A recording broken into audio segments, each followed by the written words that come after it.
આજે અમીર અમીર થતો જાય છે અને ગરીબ ત્યાંનો ત્યાં છે. આજે મફત ની અંદર બાટલા આપ્યા, મફતમાં આલ્યા ને પેલા 400 રૂપિયા બોટલ ના હતા, આજે 1100-1200 રૂપિયા. અને આપણે લાઈનમાં ઊભું રહેવું પડે. અત્યારે લાઈનમાં ઊભા રહીએ છે કે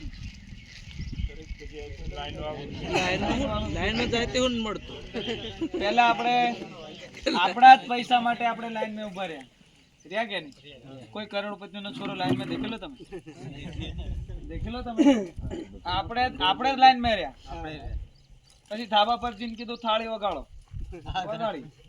વગાડી ને પછી ધાબા પર મોબાઈલ ચાલુ કરો એમ કીધું, એવું કર્યું ને. એટલે આપણને મૂર્ખા ભણાવે ને. હે હમણાં ધાબા પર જઈને તમને મેં હમણાં થાળી વગાડો તે શું કહેવાય? મૂર્ખામણી કહેવાય કે નહીં? એટલે આપણને આ જે પાર્ટીઓ છે એ આપણને બનાવતી આવેલી છે અને આપણા માટે કશું પણ કર્યું નથી. આપણી અંદરો અંદર વિખવાદ ચાલુ કરી નાખે અને સંબંધોમાં આપણે આપણા વોટ બગાડીએ. મારો માસીનો છોરો તો કે કોંગ્રેસમાં એટલે એને ચાલુ જ પડે, મારે મામાનો છોરો એટલે મારે વોટ ચાલુ જ પડે એમ, ભલે કોંગ્રેસનો હોય કે ભાજપનો. પણ આપણો કિંમતી અને પવિત્ર મત એવું કહે, શું કહે? કિંમતી અને પવિત્ર મત. એ આપણને એવું લાગે કે આ વ્યક્તિ મારા માટે કંઈક કામ કરી શકે છે, મારા માટે યોગ્ય છે, આગળ જઈને કંઈક પ્રશ્ન કરી શકશે, મારા માટે બોલી શકશે, એવાને આપણે મત આપવો જોઈએ.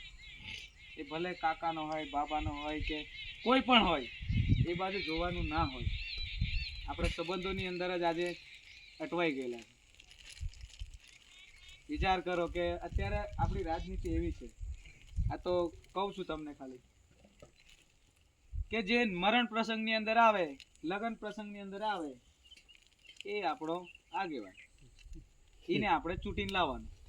આપણું કે ચૂંટણી આવે એ લો આવતો જ લા એમ કે નહીં, લગ્ન ની અંદર આવા લગ્ન માં એમ આવે, બરોબર છે.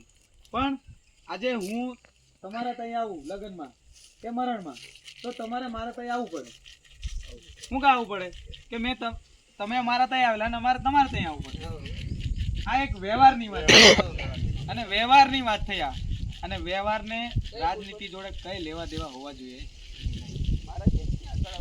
આજે મેં આજે જિલ્લા પંચાયત લડું છું, આજે મેં જીત્યો, આજે મેં અહીંયા આવ્યો છું, મારા પટેલ જોડે સંબંધ બન્યા કે ભાઈ પટેલને મેં ઓળખું છું, બરાબર, તમને મેં ઓળખું છું, આપણે આવતા જતા રહ્યા પ્રતાપભાઈને ઓળખું છું, તો હવે આપણો સંબંધ બનાવ્યો એટલે આપણે આવવા જવાનું ચાલુ થયું, એ વાત અલગની વાત છે. આપણે સંબંધની વાત અલગ છે, પણ આને રાજનીતિ વળાંક આપવો જોઈએ નહીં. જે કામ નથી કર્યું એને નથી જ કર્યું. આ પાર્ટીએ નથી કામ કર્યું એટલે એને ના જ આપવાનું. એ કોઈ પણ હોય, મારો છોકરો કેમ નહીં હોય કે મારા કાકાનો છોકરો કામ નથી કરતો એટલે નથી જ આપવાનું. આ આપણા મગજમાં હોવું જોઈએ. સાચી રાજનીતિ આને કહેવાય. બાકી આપણો મત આપી દઈએ અને કાલથી જો આપણને બાજુ દેખાય નહીં મત આપી, આજે વાત ખોટી. એટલે હવે એક બદલાવની જરૂર છે, બદલાવ લાવવાની જરૂર છે. આપણે બધાએ પોતાની જાતે વિચારવાનું છે.